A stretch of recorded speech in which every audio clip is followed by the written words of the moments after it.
గొర్రెల స్కామ్ లో ఏసీబీ దర్యాప్తు వేగవంతం చేసింది. ఇవాల్టి నుంచి మరో 3 రోజుల పాటు కస్టడీలోకి తీసుకొని నిందితులను విచారించనుంది. ఇప్పటికే ఈ కేసులో 2 అసిస్టెంట్ డైరెక్టర్లు, ఒక డిప్యూటీ డైరెక్టర్, ఒక డిస్ట్రిక్ట్ గ్రౌండ్ వాటర్ ఆఫీసర్ ను ఏసీబీ అరెస్ట్ చేసింది.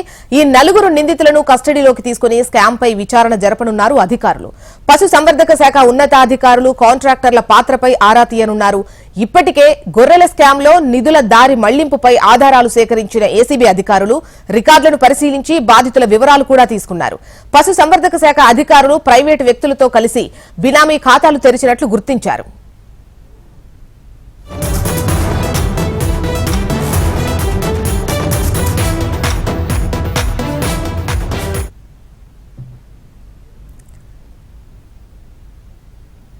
గొర్రెల స్కామ్ లో ఏసీబీ దర్యాప్తు వేగవంతం చేసింది. ఇవాల్టి నుంచి మరో 3 రోజుల పాటు కస్టడీలోకి తీసుకుని నిందితులను విచారించనున్నట్లు తెలుస్తోంది.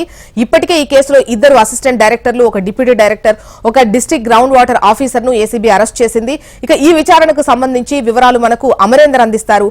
అమరేందర్, చెప్పండి, ఇవాల్టి నుండి 3 రోజుల పాటు విచారించనున్నట్లుగా తెలుస్తోంది. ఎన్ని అరెస్టులు జరిగాయి? దీనికి సంబంధించి మీ దగ్గర డీటెయిల్స్ ఏంటి?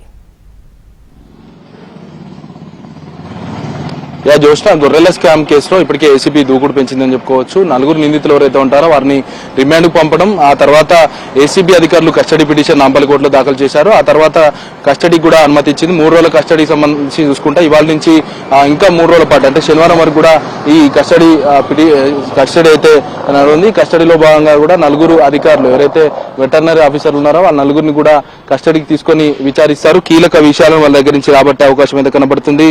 ముఖ్యంగా ఏదైతే 2 అసిస్టెంట్ డైరెక్టర్లు, ఒక డిప్యూటీ డైరెక్టర్, ఒక డిస్ట్రిక్ట్ గ్రౌండ్ వాటర్ ఆఫీసర్లైన రవి, ఆదిత్య, కేశవ సాయి, రఘుపతి రెడ్డి, సంగు గణేష్ లకు సంబంధించి కూడా 4 అదుపులోకి తీసుకుంటారు. మరికొసేపట్లో మనం చూస్తున్నటువంటి ఏసీబీ ప్రధాన కార్యాలయం బంజారాహిల్స్ లో ఉంది. ఈ కార్యాలయానికి ఆ 4 నిందితులను తీసుకొచ్చిన తర్వాత వాళ్ళ దగ్గర నుంచి వివరాలు సేకరిస్తారు. 4 నిందితులకు సంబంధించి కూడా ఇప్పటికే దీనికి సంబంధించిన ఒకవైపు రికార్డులకు సంబంధించి ఏదైతే గొర్రెల స్కామ్ జరిగిందో స్కామ్ కు సంబంధించి రికార్డులు పరిశీలనతో పాటు బాధితుల నుంచి కూడా వివరాలను సేకరించింది. ఇప్పటికే బినామీ పేర్లతో నిధులను మళ్లించారన్న ఆరోపణలు ఉన్న నేపథ్యంలో వాటిని అన్నింటి కూడా ఆధారాలు కూడా సేకరించింది. ఇప్పటికే ఆ పశువర్ధక శాఖకు సంబంధించిన ఉన్నతాధికారులతో పాటు కాంట్రాక్టర్ల పాత్రపై పూర్తిస్థాయిలో ఆరా తీస్తుంది. ముఖ్యంగా ఈ 4 అధికారుల పాత్రతో పాటు ఇప్పటికే మొయినుద్దీన్ తో పాటు ఇక్రముద్దీన్ 2 కూడా పరారీలో ఉన్నారు, విదేశాల్లో ఉన్నారు. కాబట్టి వారి కోసం ఇప్పటికే లుకౌట్ నోటీస్ కూడా జారీ చేశారు.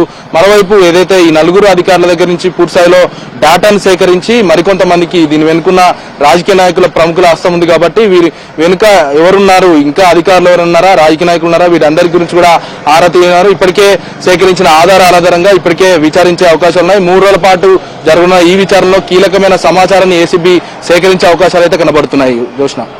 Okay, right Amarender.